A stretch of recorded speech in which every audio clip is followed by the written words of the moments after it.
Slacklining is like a balance community sport, is what they like to call it. But it's basically walking on a 1 inch wide piece of webbing. I started slacklining when I came to Ohio State. So as a freshman 3 years ago, I first slacklined in the Outdoor Adventure Center on West Campus and pretty much was hooked.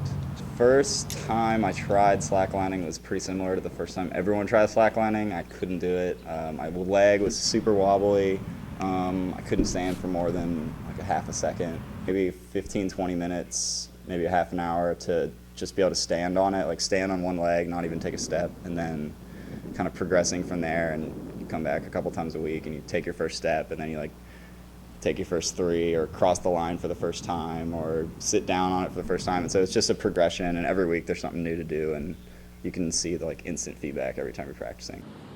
The longest line I've walked is 320 feet, which is a little over a football field. And I guess I'm more of like a yoga slacker is what they call them, and it's pretty much just performing yoga moves on the slack line. So that is called a Buddha sit, and it's one of my favorites. But like the first time sticking it seems to never be when you would expect it. You know, you're just like showing somebody this trick you can't do, or like, oh, this is what I'm working on, and then you do it for the first time, and you're like, I've never done that before. Like every slackliner is just searching for the like 1 to 2 seconds of like perfect balance when they're in the middle of a walk. So I'm really like shaky, and then for like a couple seconds it'll be like perfectly still.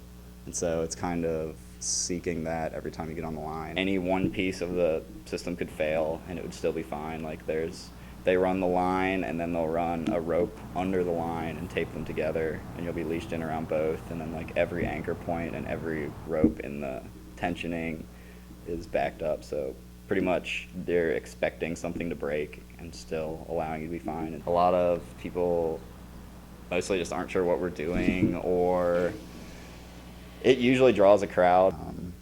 I walked my first high line 5 or 6 months ago and pretty much have been seeking out more ever since. And I think that I'll continue to like push it bigger and bigger until